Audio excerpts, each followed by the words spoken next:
Okay, the case building time is over. Welcome to the grand final of SUD games. Congratulations for making it this far. So for the Prime Minister of the government team, the floor is yours. You can start now.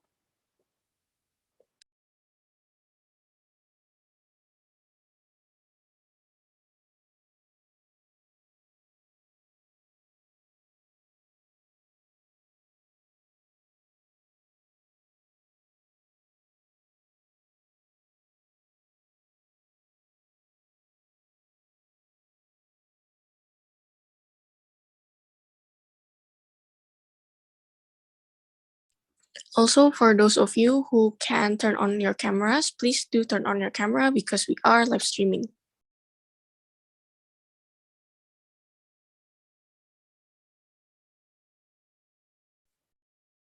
Is my voice audible?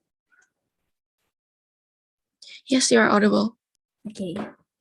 Let me set my stopwatch first. For POI preference, just unmute your microphone. Starting my speech in 3, 2, 1. The biggest problem that comes from an economic crisis is exactly when economic crisis is something that is super urgent, where lots of vulnerable people are suffering, right? The moment that this is happening, government, of course, has the obligation and government needs to take action. And that's why, as team proposition, we want to stabilize the economy as soon as possible by imposing taxes towards profits being made during an economic crisis. But I'm going to divide my speech into 2 parts. Firstly, I will talk about the models and the framework for today's debate. And secondly, I will move on to my 2 arguments. So firstly, about the models, 2 points of our models that we'll talk about, right? Firstly, let's characterize economic crisis. We said that economic crisis looks like the economy slowing down due to economic recessions, deflations, etc., which means the economy is unstable, right? But secondly, the thing that we need to note the most is that this is happening all over the country, right? It's something that is affecting the whole country, and it's something that is urgent. But second point of mechanism. So then what will happen under our 7th house, right? We will then impose these kinds of additional taxes towards any kinds of income. So what does this taxation look like? This looks like the tax will look like percentage based, right? Government will of course still have the rationality to tax, but still maintain the company because they're the ones making income. And that's why under our 7th house, it's of course the tax is of course going to be based off of the percentage of their personal wealth. It's going to be fair at the end of the day. So if side opposition said that we're going to make these kinds of poor people or like other companies suffer, we say that that's not going to happen, but more on that later, right? But secondly, of course, then the state will of course allocate money into attempts of recovering the country from the economic crisis. This also looks like stimulus checks towards the lower class people, modification of infrastructures, release of bank notes towards markets for consumers to buy and sell in order for the taxation cycle to keep on going. And that's the mechanization under our 7th house. But moving on to the arguments, 2 points of arguments that we'll talk about. Firstly, I will talk about why is it inherently justified to tax society out of their incomes and earnings. And secondly, I will talk about why our 7th house has the highest chance of stabilizing the economy. So firstly, why is it justified to tax the society of their incomes and earning, right? 2 layers. Firstly, let's first characterize economic crisis.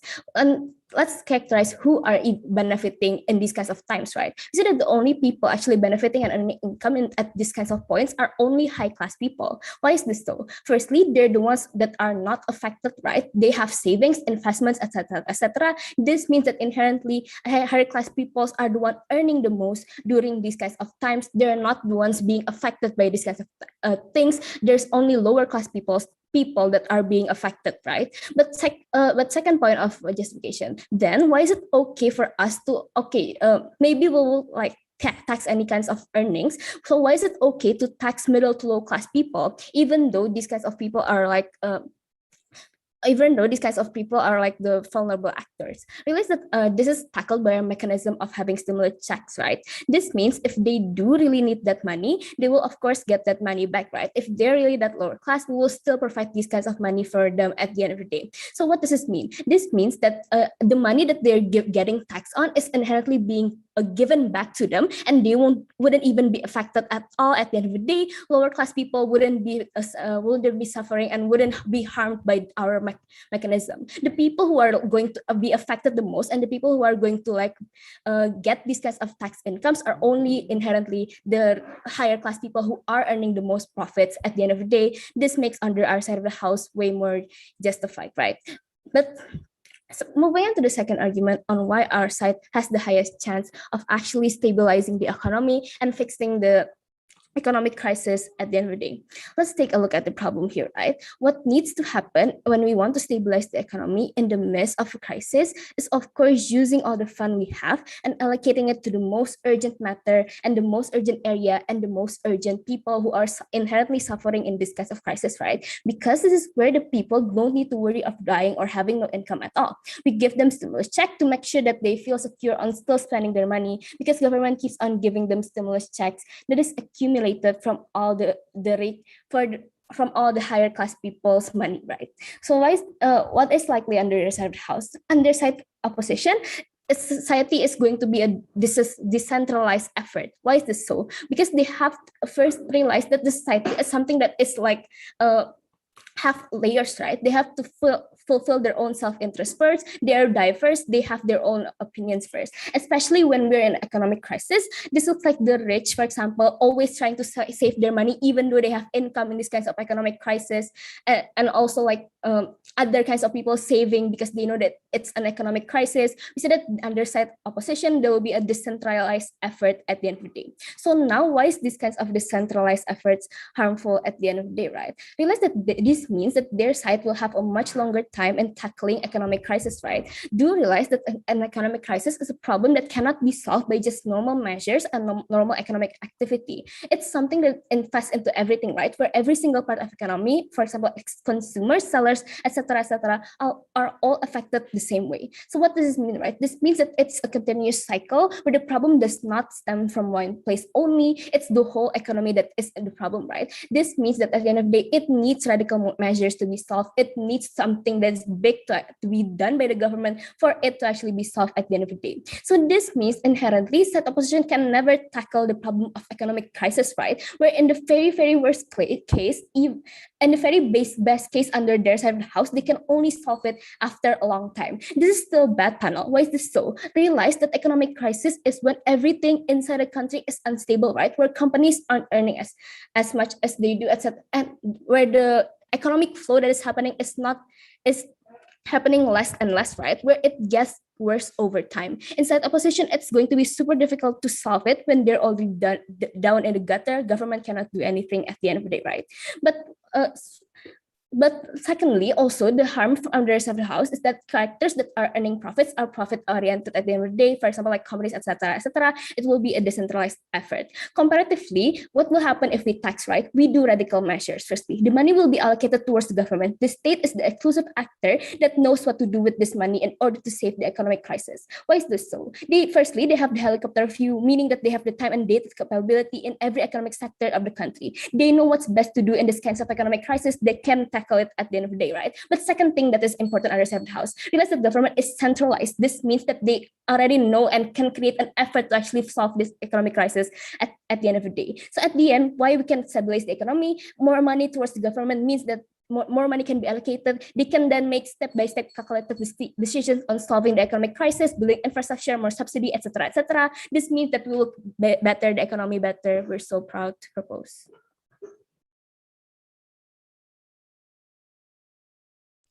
Thank you for the speech. Now we call upon the leader of opposition to start the case of the opposition team. The floor is yours.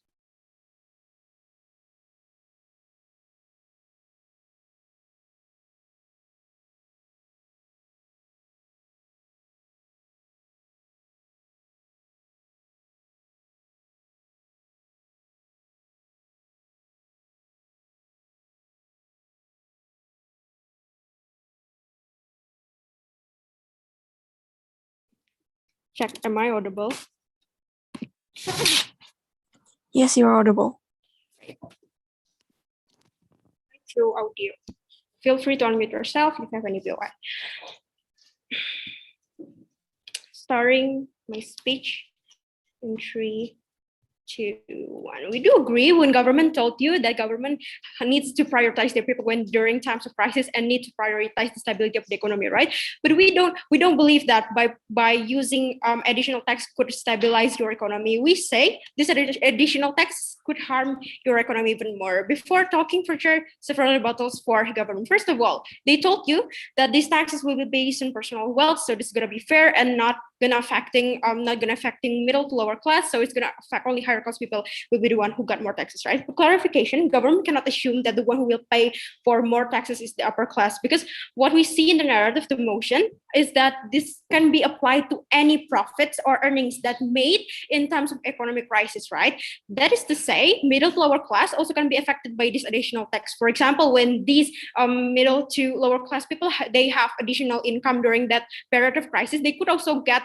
the additional tax itself. What we told you is that actually these people during times of crisis, they can use their general income to be used for daily basic necessities, where the additional income that they got are very important for every layers of people, regardless of what economic classes they're in. For example, additional income for middle to lower class people, they have additional income that is going to be used for emergency funds, for example, for their healthcare in the times of like unexpected events that happen, for example, during pandemic, and this could help them a lot during this crisis, right? So we don't think by take off their additional income would be fair for the people. Secondly, they told you that upper classes earn more, so they have savings, so they are not affected by the crisis. But we say this is very harmful for government to assume that upper class people did not affected by the crisis, because first of all, the characteristics of upper class, this meaning that including people like CEOs or elite workers from private companies, right? We say they are also affected by the crisis, because during crisis, private companies tend to lose their investor due to their investors being terrified because of the stocks instability and fluctuations during economic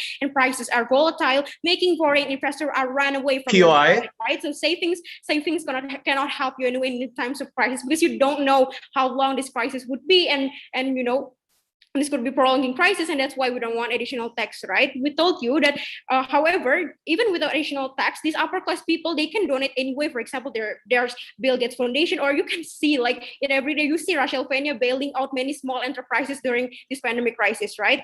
Now, talking about how actually this debate is supposed to be look like. First of all, talking about how we can giving tax to any profits, meaning that we take taxes from profits from anyone, not only limited to certain classes only. If you have more additional profit, meaning you will also get more taxes, right? But secondly, talking about how the economic crisis should look like in this debate. First of all, it's about downturn of the currency, higher inflation rate, and this practically affects all layers of people. It not only affects companies or higher class people, but also significantly impacting middle to lower class. This financial downturn indicated by the GDP are falling hard, falling per capita income, unemployment rate arises because companies lay off workers to reducing costs, and prices of basic necessities are getting higher, and many people have to limit their spending, which means consumers' purchasing power are significantly decreased, which is slowing the economy even further. We say within this condition, it's not fair. I mean, it's not wise for the government to actually give additional tax. In the status quo, even without additional taxes, people in times of crisis already have struggling anyway to pay the general taxes. Under opposition, what we want is to maintaining the stability of the economic flow. Under opposition, we want to boost the economy by keeping the market going on.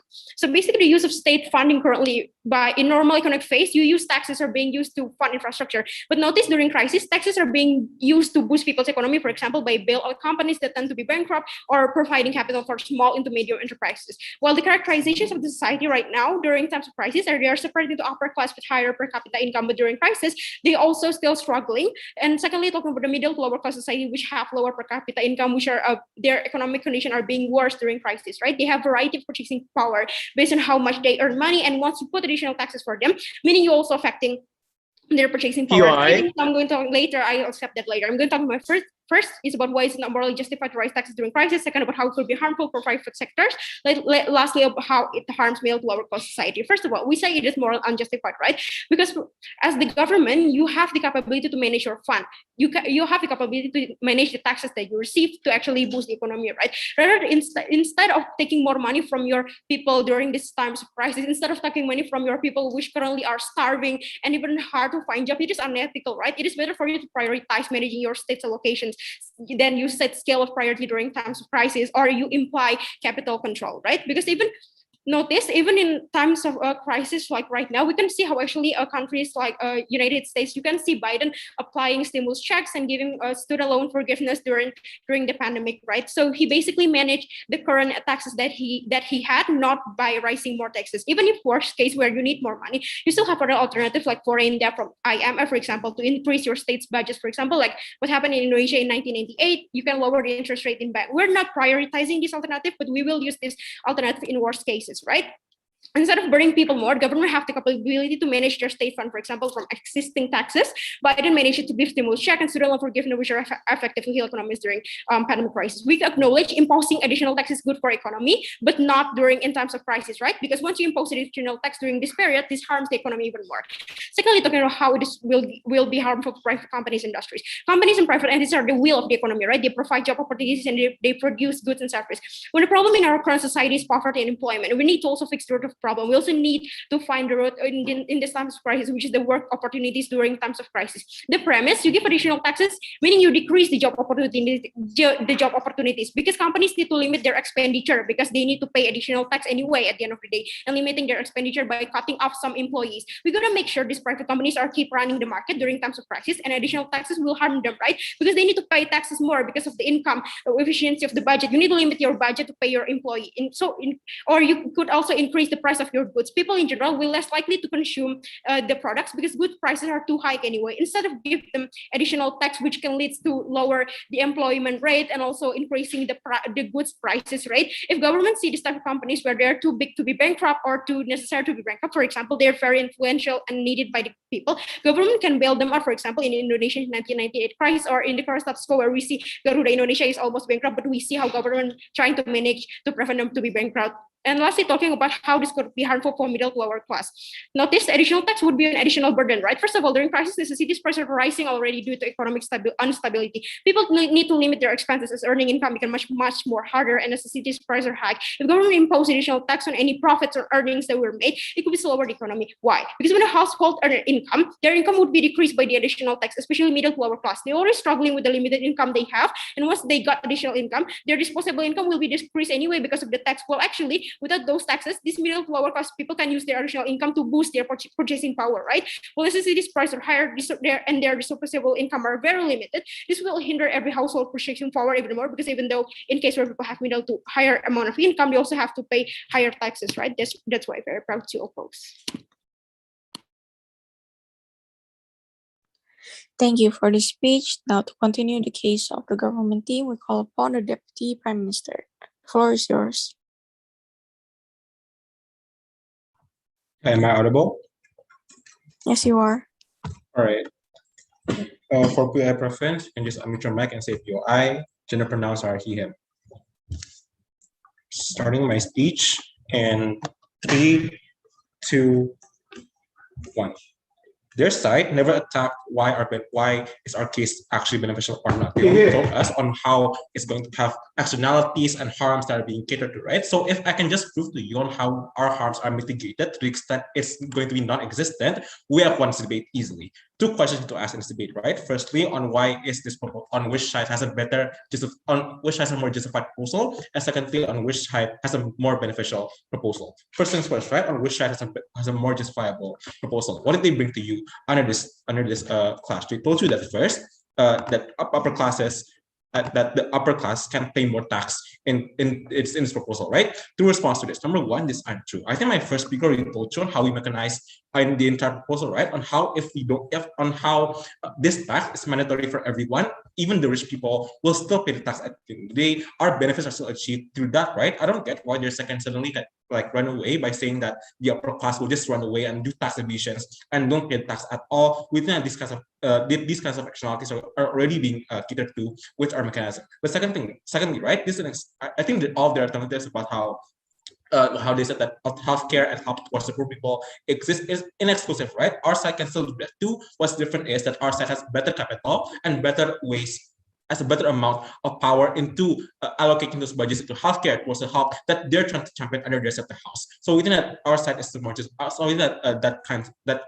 that justification falls from their side, right? But second thing that they told you on how it's unjustified because the government has the power to manage funds because there are alternatives that exist in our score right now, and that you don't have to you don't have to like tax the people, right? Two response to this. Number one, this is untrue. I think when it comes to economic crisis, governments also didn't have the capability either, right? I think when they try to like give the example of Joe Biden only, it's going to be it's just an unfair kind of example or step-by-step analysis, because we understand that the US is still a developed country, right? We're talking about, we need to also talk about countries that are developing, such as Indonesia, that don't have the capital inside the government anyways, right? That's where our side is still justified to do this, because it's an urgent thing to do. Given that the current alternatives and the current status quo has failed us, we need another alternative to get out of this, right? Second thing, within that next concept, right? I think our side can still take those alternatives too, like what they said that IMF or like, managing those funds exist anyways. I think that our side can still do that too. Their side needs to still prove exclusivity under their side in their justification there, right? But third thing, right? Why our side breaks this deadlock?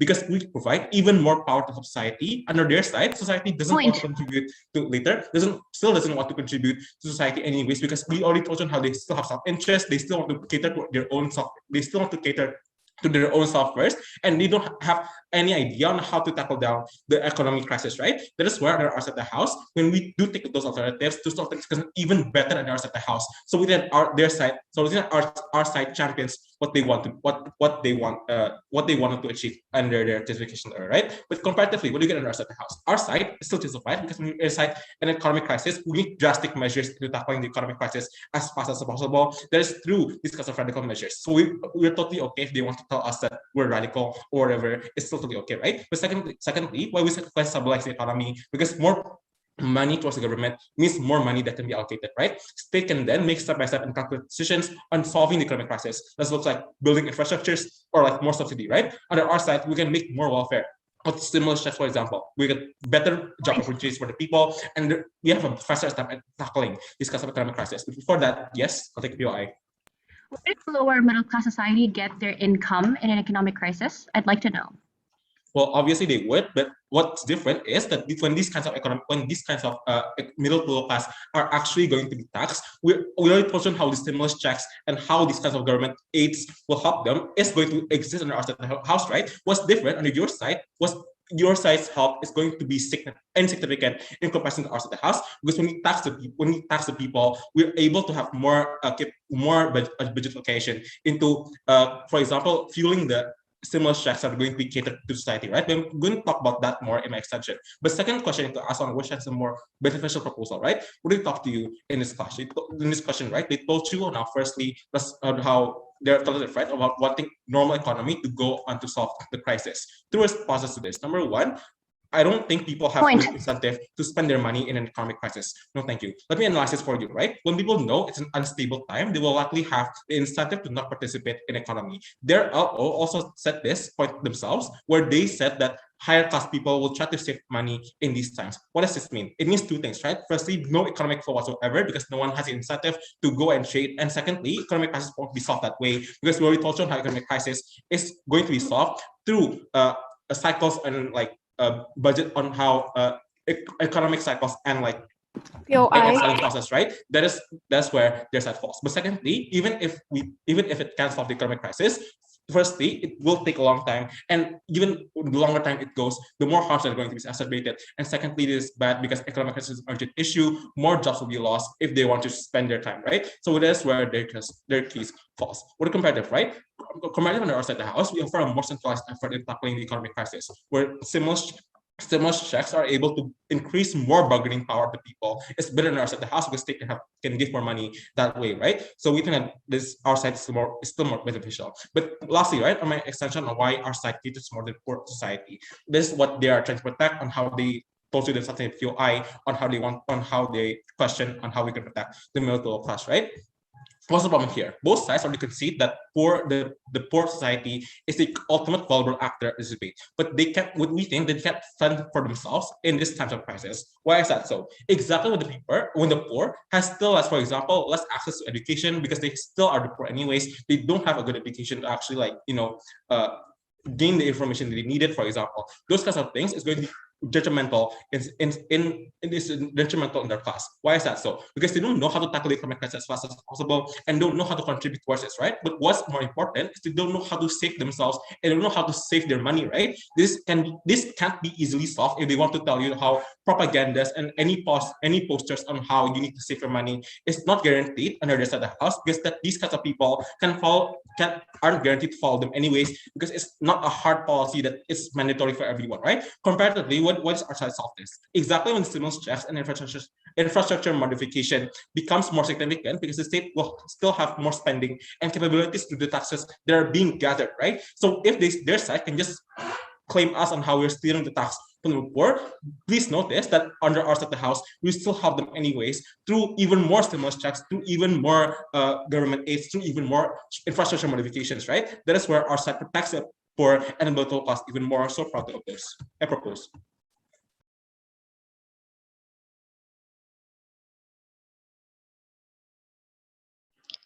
Thank you for the speech. Now to continue the case of the opposition team, we call upon Deputy Leader of Opposition. The floor is yours.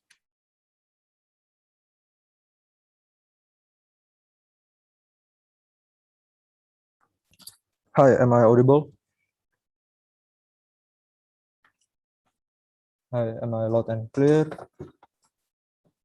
Please confirm me.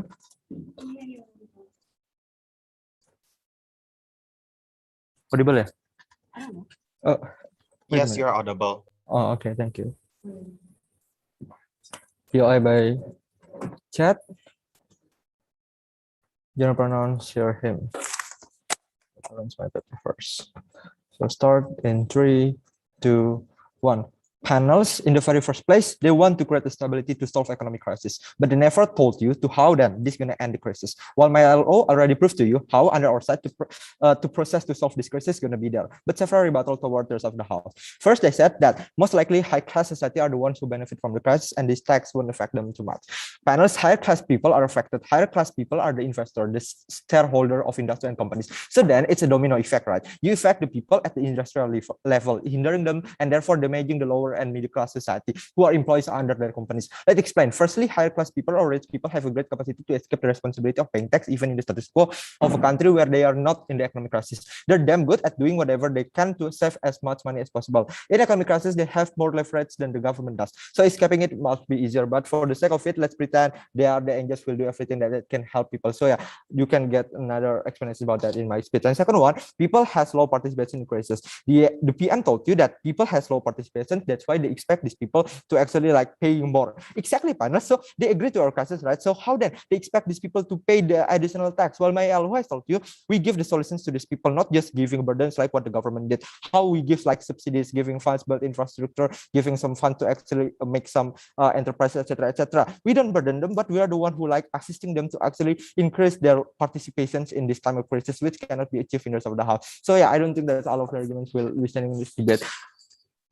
So two things I'm going to talk in this debate. First, why economic stability going to be achieved under our side and unachievable in their side. Panels, unjust and immoral mechanisms coming from the rest of the house. First, they know that they are in struggle situations, emergency situations, similar with this pandemic situation, where companies are unable to buy their employee salary, they're unable to maintain their businesses. While in the other hand, ordinary people get fired, lose their job, unable to get to go to the market. They are like unable to provide food for their kids begging for food while US parents cannot provide. Governments of the house make a world where global poor all over the country live in a system of dictatorship, right? They live in a system of dictatorship of no alternative second by government, which unjustly acquired since they want these poor people to pay more. They always asking for the solutions to actually end this crisis. But my LO has told you that our fight as opposition is to only prove why the proposal is going to be harmful. And even if they need an alternative on our side, fine, we'll provide that. Two analysis. First, why it's going to hamper middle and lower class society. Panels, it's ordinary people has no any idea to maintain their survivability in the very first place, right? Notice that they still need to fulfill their needs. Pay for food, buying some food, paying your children's educational fee, etc., etc. Notice even though the government giving back this money for them indirectly, via chat, please. The likely is that this hampering the lower and middle class even more. Why is that happen? Notice the characteristic of the rich people who having a lot of assets, having a lot of businesses. They easily manipulate this additional tax rate. So who's gonna pay more? Of course, this lower or middle class society, which in the very first place they are less educated as opposed to the businessmen. So they will like obeying what the government wants at the expense of their own survivability. Also, even if these companies, being honest, they fulfill the additional tax, etc., etc., it's still gonna be harmful to the lower and middle class society. Why is that going to be happen? First, the income of these companies are heavily decreased because of this crisis. The companies struggle to pay their employee salary lot, and if they pay this tax, two possibility. First, for instance, like Indofood, alcohol, or something like that, because their income is decreased, hampered by this crisis. However, they still want to pay the tax. It means they need to fire a lot of their employees, right? Who are the employees? Of course, the middle and lower class society, which make them lose their main interest, so they cannot like fulfilling what they need and for what their families' interest, etc., etc. Second likelihood is that Indofood needs to increase the price of their product. The one who needs to pay more is the ordinary people, the customers, or the society with the lower or middle class level, right? So we do believe no chance government want to neutralize this scenario. Also, before moving on, the government told you that people are less likely to spend their money, hence it's okay to take money from them. First, by this premise, you already acknowledging that you are the people are currently struggling, hence they limit their spending. But that doesn't mean that this justifying you to take money from them. Notice taking more money from them will put more far away from the participation of the economy. Exactly during the time of crisis, when you want to stabilize your economy, you must attract most people participation on economy to make the economy keep running on. You must ensure how people will still have purchasing power. If you don't have good purchasing power during times of crisis, purchasing power is an indicator of the current market condition. If the purchasing power still keeps degrading, meaning you can go further towards recession. And moving to my second analysis about why the stability economy are better in the rest of the house. Panelists notice our goal as a is not just inherently to improve or recover the economy, but to also maintain the rights of survivability that exists in the status quo. They only play in the best case scenario while they cannot defend themselves on the worst case situations. What are we doing to maintain the stability? First, we're going to prioritize our tax allocations. We're going to cut some budget from a certain sector to be allocated to the most prioritized sectors. One, for instance, in the pandemic situations, the sports sector or education sector doesn't really spend a lot of money, a lot of budgets, right? So we're gonna utilize this budget coming from the other sectors to be used to the most urgent sectors like the healthcare system, etc., to like giving subsidies and so on and so forth. Second of all, in worst case scenario, when we need the money and we don't have money, we can borrow some from like the IMF or any international monetary organization. It's not going to be as beneficial as the first mechanism coming from us, but in the worst situation, we're going to use this alternative. So yeah, if they just keep expecting or begging for like this kind of alternative, we have provided to you. And second analysis is that why then we're going to centralize this income from additional tax to government is harmful. Panels notice like in Indonesia, in time of crisis, hundreds of people that people are unable to fulfill their needs. But what happens is that there's a politicians who corrupt the social extensions, right? aka the bansos itself. It means it's harmful to actually trust the government to like fully manage this earning coming from the additional tax. Since in the first place, the government never told you how then they will like allocate this money to actually like pursue for the better stability system and also to increase the economy. And panels, if you not buy this argument, we have proven you why then how then when they still can manage this tax properly, it's still going to be harmful for the rest of the people, but the rich people itself. Because notice in crisis time, people are unable to pay normal taxes. And how can they pay this additional tax? How additional tax proposed by the government of the house? It's an unlogical proposal coming from the government of the house. Well, under our side, we can prioritize the scale of the urgency, which we're going to spend it to the most urgent one. Also notice under op, it doesn't mean that we're not going to like applying any tax. It means that these people doesn't need to pay tax or any kind of thing. But we don't want to actually impose this kind of additional tax because the distributions of tax can really feel by these people. So that's why when the government said that people's participations are low and these people cannot like fulfill their needs, so that's why you expect these people to actually pay more, like in the rest of the house. Where under side of the house, we can like prioritize some fund or budget coming from the other sectors to actually like urgent this kind of to actually taking over this kind of sector, etc., etc. It is going to benefit on the side of the house, since we're not just giving burden like what the government did, but we give social assistance toward our society itself. It cannot be achieved in the rest of the house, since at the first place they know these people are unable to fulfill their needs. But what they want is to actually get more from these people. How unethical you being the government to actually like getting more from the people. So that's why we think all of the cases cannot be run 100%, and even if they run, it's still like not gonna as beneficial as our set of house, since we're gonna like eradicating the harms in the first place. Like we're gonna play in the best case scenario. So yeah, that's why we're very proud to oppose. Thank you.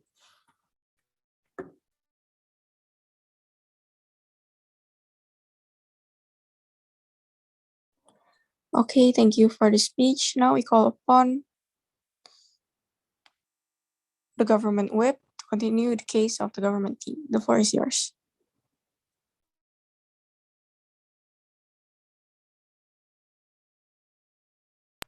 All right. Is my mic audible?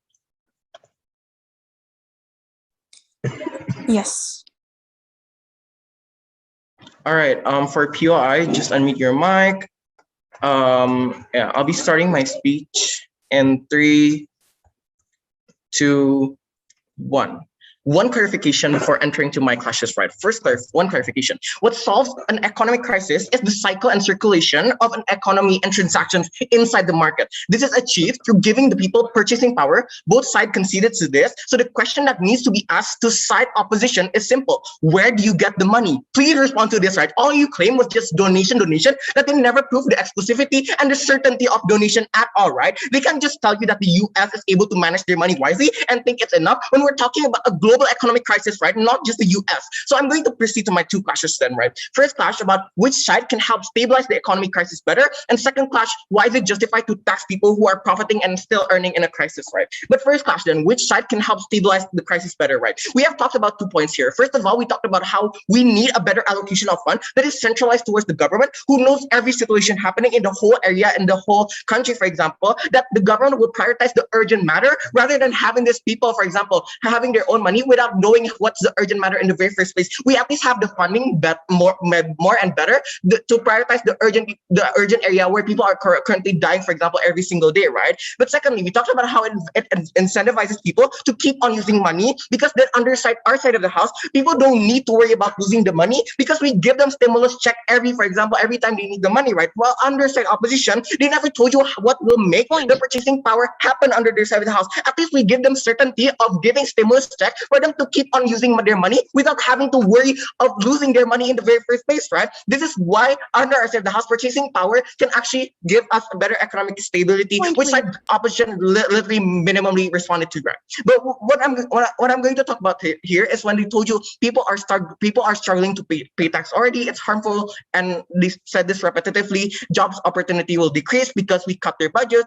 They want to make market going and purchasing power to keep on happening. Basically, better economy, right? But 2 or 3 responses. First of all, untrue. They never really engaged upon our alternative, on how we give them stimulus check and our other welfare that we will incentivize people towards lower class people. What does it mean? Our analysis on why we won't harm lower class people still flies, because if that's so, if we actually make people get laid off, then the stimulus check will also go to them, right? Because they're literally they're urgently in need of money, or for example, stimulus check, right? We don't get why it's so excessive to the ones who's like already laid off in the first place. When we're talking about we're also talking about urgent people who's literally suffering in terms of like the economic crisis world, right? We give anyone who's in need, right? The second response, even if we have to buy this argument, okay, sure, panel, we can see that what we're affecting is struggle towards people, but panel, that's exactly where this is the tax we use to help those who are being laid off, right? Because we're also talking about people who are laid off in the first place. I think when judging this debate, we need to look at the benefits in the long run, where side opposition can only harm these lower class people less in just a short time, but in the bigger picture, they won't be able to solve the biggest problem in this debate, which is to stabilize the economy and pull the country out of an economic crisis. At least when we cut more of the company's profit, and for example, everyone's profit, we are the only side that can actually make better change. We're the only ones that can solve the crisis at the end of the day. What does it mean? Better economy will lead into more business blooming, more opportunities in the future, right? Okay, sure, we might be cutting, like, for example, the money of the rich people saving, but that money saving isn't used in the very first place, right? It's not used right now, right? What we need is to make sure that the money used right now can help lives of people, right? At least we need to solve the economic crisis in right now, right? We don't want to wait for the long run. We don't want to wait for that long. What we want is try to better allocation of funding right now to make sure that people are having purchasing power, to make sure the market is still money for better efficiency and better significancy on helping the economic crisis to stop, right?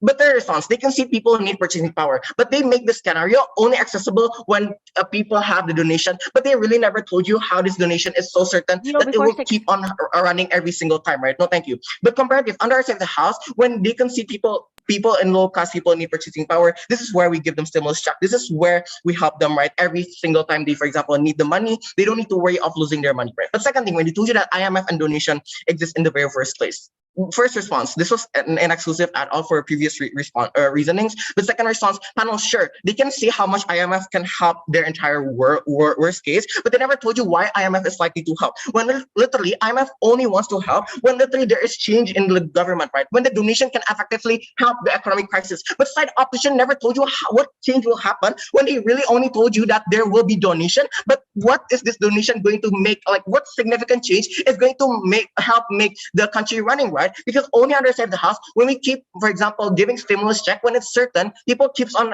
having, for example, money. This is where they are incentivized to, for example, use the money rather than donation, which people don't know how certain it is in the very first place. At least under our side of the house, when we force people to pay tax, which we sure we force them, but this is efficient and certain in comparison to under their side of the house, which is not certain at all. But third thing, when they told you about how they want to help middle to low class people for income by having stimulus check for them. First response, panel, the biggest question becomes, where do the state under their side of the house get money? I think side opposition cannot just be this imaginative, where the only things that can happen is only on their best case scenario, right? Where government will suddenly have enough money to allocate in every sector, right? Whereas is that a crisis? The state is of course affected, right? Why? They're the ones that gets money from the cash flow happening in the country. This means it's like highly unlikely for them to can have expandable money for welfare like that. Only our side of the house is realistic, where we know it's unlikely for the state to have enough money for welfare. Hence, our proposal exists in the very first place, where we might force them, but this is for the betterment to solve the crisis. And for example, like the short term right now in that certain day scenario, right? We win the first class, right? But second class, why is it justified to tax people who are profiting and still earning in a crisis? We told you how we tax the rich and everyone who's profiting in the crisis because they're not effective at all. They can still profit when literally the rest of people are suffering, right? So what we want as government is try to protect everyone as we can, make sure everyone can put food on the table. We don't try to harm anyone at the very least, because government needs the company still running, right, in the very first place. That's why we don't want to harm and make the company bankrupt, but we want to tax them, but still make them still running in the scenario of crisis, right? But what again response? When he told you that the only justification we get is upper class people and CEO elite people are also affected. This is the only justification we get, right? But I'm going to respond to this because they really haven't played on many scenarios. They only played on this, right? But one response, okay, sure, they might lose investors as they want, and CEO are affected. But what makes a difference is the significance of this harm. Under our side of the house, people coming from the poor people are affected, but they barely can have food on the table. But under our side of the house, the CEOs still have savings they did for investment, for example, which is not urgent at all in comparison to our urgency, where we can use this money or savings to help the people from starvation right now. Because what they're trying to defend is investments and saving, which is not going to be used anyway right now, right? It's going to be used, for example, later in the long run. But the long run is literally sacrificing the lives of people, which we could have saved in the very first place, right? We think that all their justification about how CEO is affected never can, like, for example, trump our literally urgency on how middle to low class people are also affected, but they need the money because they have no savings at all. Their side of the house cannot prove the justification. Our side is only the one who can champion this justification clash. So proud to propose. Thank you for the speech. Now we call upon the opposition whip to close the case of the opposition team. The floor is yours. Hi, am I audible? Check, Yes, check. you are. All right. POI, just unmute. Probably gonna tell you when I want you to POI, but feel free to bother me all you want with POI. I'll likely accept it. Gender pronoun she, her. Sorry. About to start in 3, 2, 1. The question here is, does imposing additional taxes help or hamper the economy, being the industrial level or all classes of society? I have one extraneous rebuttals before I'm going to move on to my weighing, right?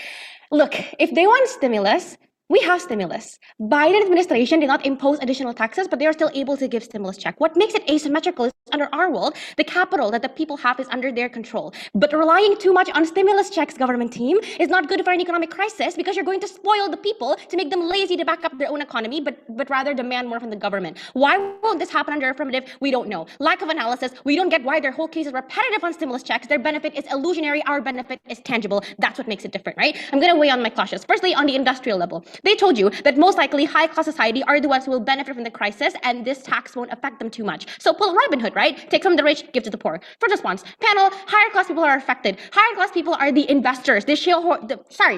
the shareholders of industries and companies. So then it's a domino effect. You affect the people at the industrial level, hindering them and therefore damaging the lower to middle class society who are employees under their companies. Let me explain. Firstly, higher class people or rich people have a great capacity to escape the responsibility of paying tax even in status quo of a country where they're not in an economic crisis. They are damn good at doing whatever they can to save as much money as possible. In an economic crisis, they have more leverage than the government does. So escaping it will be much easier. But for the sake of it, let's pretend that they are angels that will do everything they can to help people, right? The companies that they own, the companies that they are shareholders of, the moment the government demands additional tax for the extra profits that they make, what will happen is they're going to cut down on their spending. They're going to cut down on unnecessary factors that counts as additional profits, meaning they're going to decrease the production of their products, which means that they're going to let go of unnecessary employees in the crisis so they don't get cut more and more of that. That is how it benefits, that is how it like directly impacts society. But second response, realize their logic is flawed. Not only is it unethical, but it is also counterproductive, because where will these taxes go? They never explain to us where these additional taxes or profits are actually going to directly affect the people. I'll tell you where it's going. It's going to the infrastructure. It's going to build streets. It's going to maintain the government sectors that are not of utmost importance in the crisis.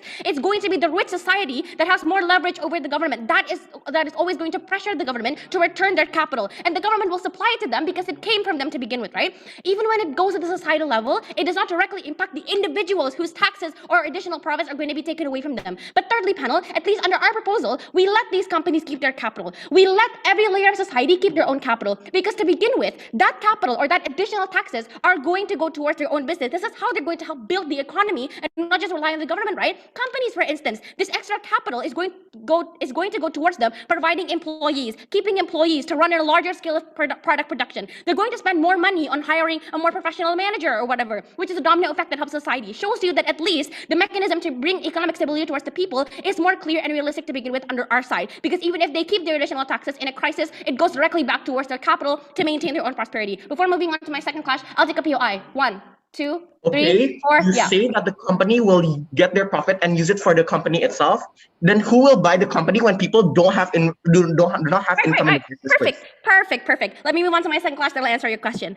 Right. Government told you that developing countries need to put additional tax. First of all, judges, you can't accept this idea because of lack of step-by-step analysis and the characterizations of developing countries' economic condition. Understand a developing country's economy is in normal fate is still volatile. It becomes worse than during times of crisis. During crisis, developing countries can get the most worst impacts, such as like collapses in the market and unemployment, right? Meaning that people in developing countries are less likely capable to pay for additional tax because they're still facing hardships to find stable income and stable job in a normal period of economic cycle. Hence, during economic crisis, they will be likely to be even more difficult to obtain jobs and earnings. Therefore, notice that even when developing countries hampered by crisis, you don't need to impose additional taxes, because once developing countries are in crisis, they can get bailed out from IMF, foreign debts, or foreign bailouts and foreign donations. I'm going to explain why this is better. Don't worry about it, right?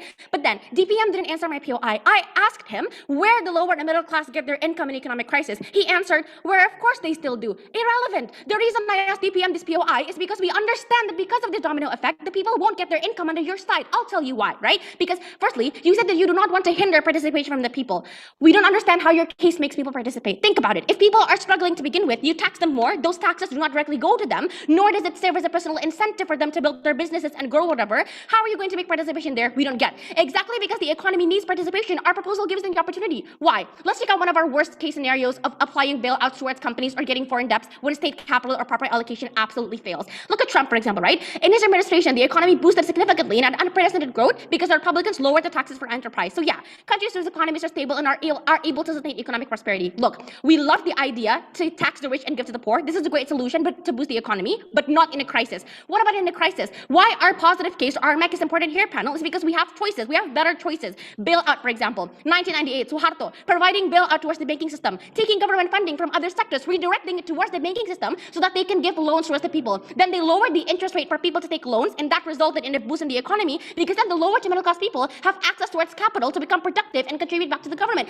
This is how the people's participation is better, right? This is where their capital is coming from. This is how we push for people's participation. That answers your POI. Moving on. I mean, Indonesia was and is a developing country back then that faced an economic crisis. It shows to you that our proposal can help boost the economy, or at least help to maintain its stability. In SQ, it looks like the government's better managing their state sectors, then move or redirecting it to sectors that need it the most, for example, like COVID mitigation, right?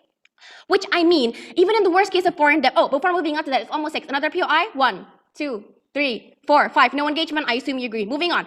Okay, in the worst case of foreign debt, please note the respectful panel. We never told you that we're prioritizing this, right? But even if we have to defend it, we take a look at Jokowi's administration. You are fine to take foreign debt as long as you can maintain the level of national income, meaning it doesn't matter if you take a loan of 5 trillion, as long as the stability or the capital of your country is able to grow and sustain it, it doesn't matter. Now, why is this better compared to them? Where does this income comes from? It comes from the stability that we told you about.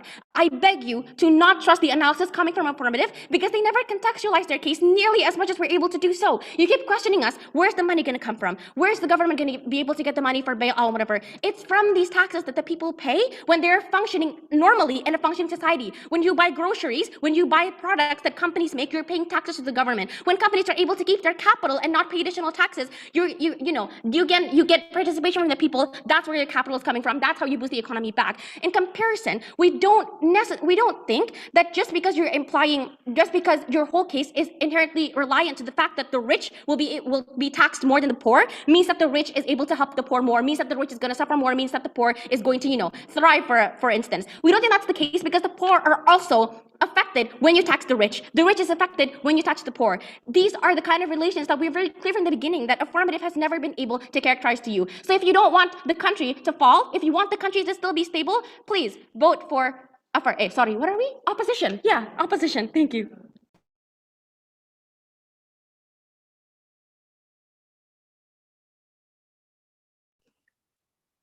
Thank you for the speech. Now to close the debate, let's call upon the reply speaker from the opposition team. The floor is yours.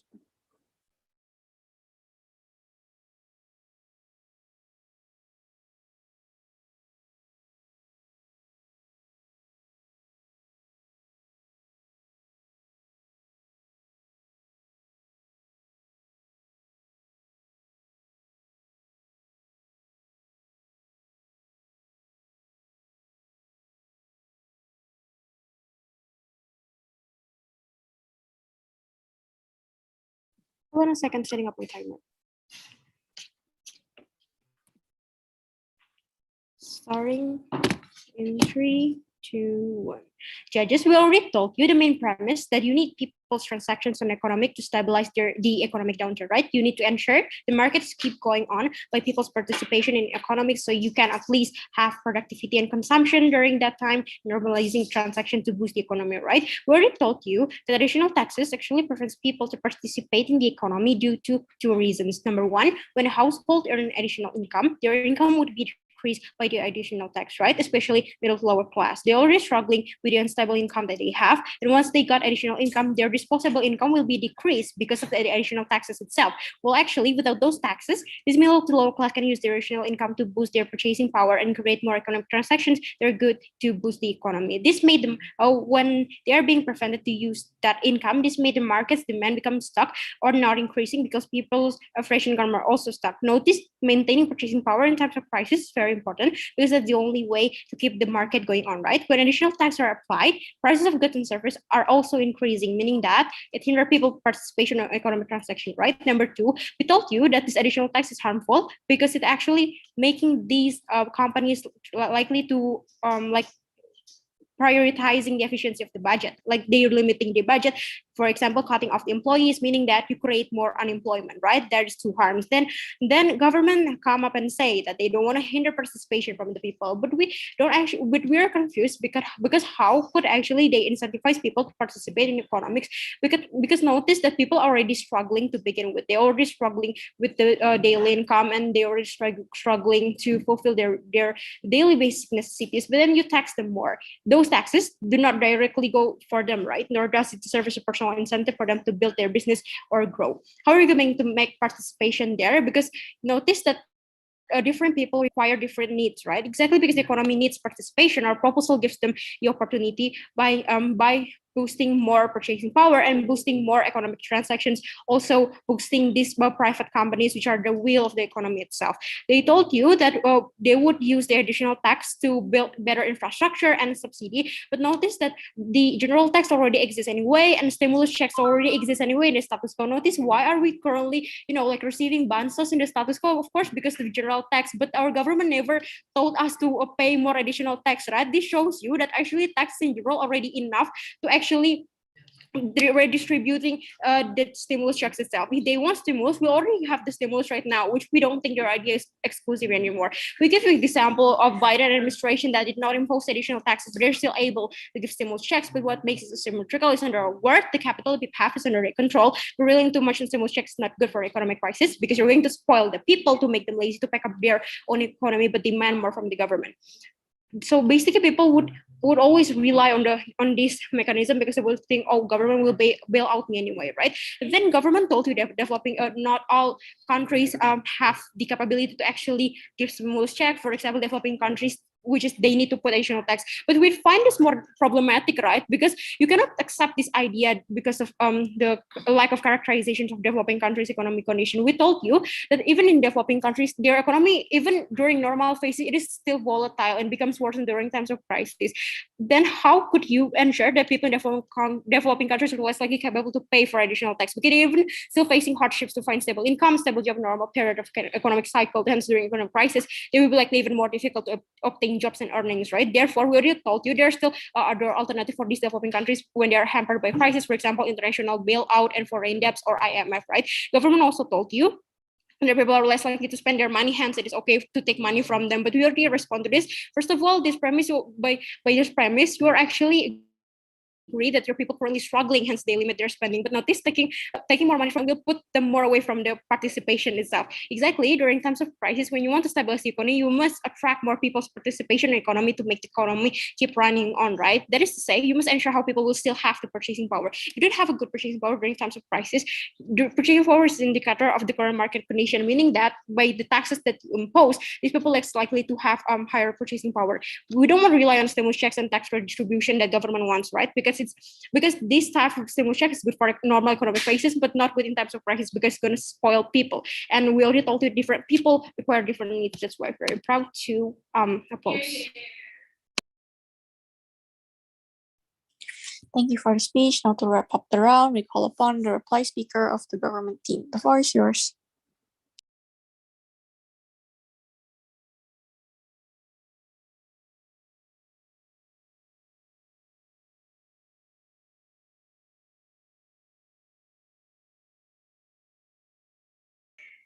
Is my voice audible?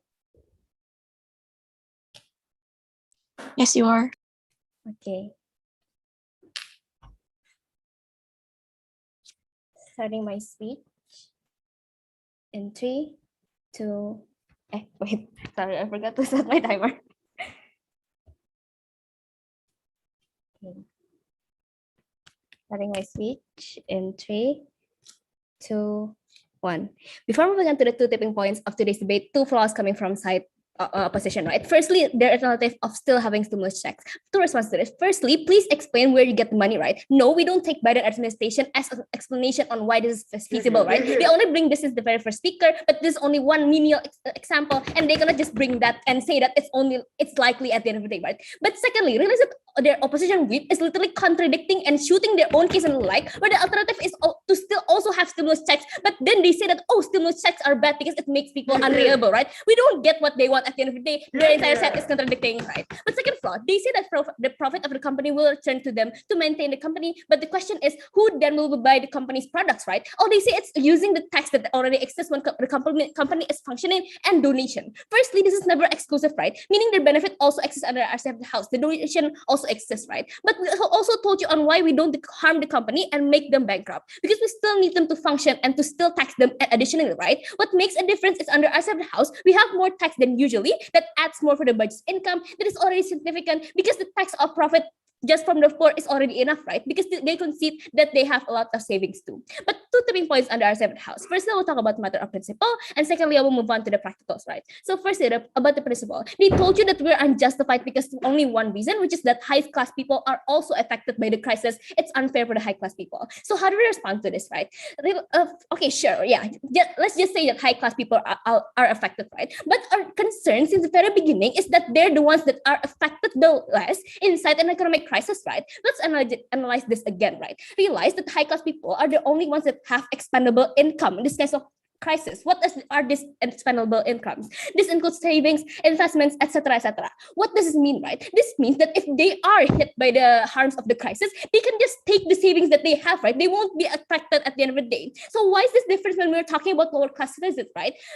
Under lower class citizens, they don't have enough safety net. They don't have enough savings to actually protect them from these kinds of issues. This means that at the end of the day, it's still justified for our side of the house to tax the highest class people the moment they're the ones affected the less when compared to other socioeconomic classes. We say that our principle still stands, right? But moving on to the practicals, they talked about three things, right? Firstly, they talk about they said repetitively on how people will lose their jobs under our side of the house. First, okay, how do you respond to this? Firstly, okay, let's just accept this, right? Let's just take a look what will happen in the long run in both cases. Sure, they can just protect people's job right now, but the question becomes, in the bigger picture, what benefits that their side bring, right? They literally bring nothing, because at the end, they cannot even solve the crisis that is happening. Their proposal is it won't actually improve nothing, because realize that at the end of the day, these kinds of crises are like something that needs to be taken radical measures. At the end of the day, their side falls, right? But second thing they talk about is that it's hard for participation to exist under our side of the house. How do I respond to this? I think it's clear that it's their burden, right?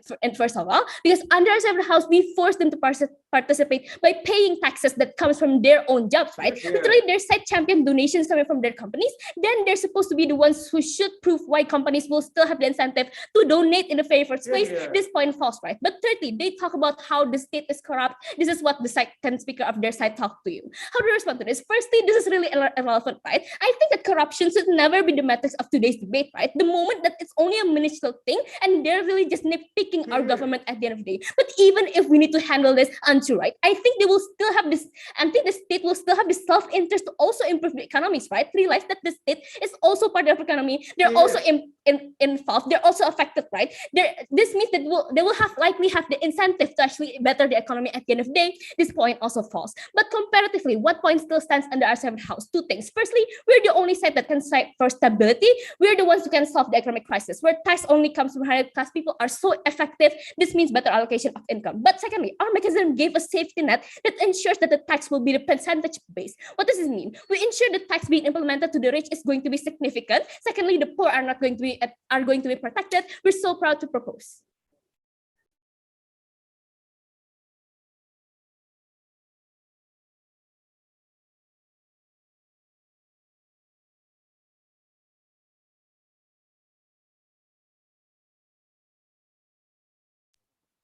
Thank you for the speech. That wraps up the grand final round of SUD Games. Congratulations for making it this far, and the results will be announced in the closing ceremony.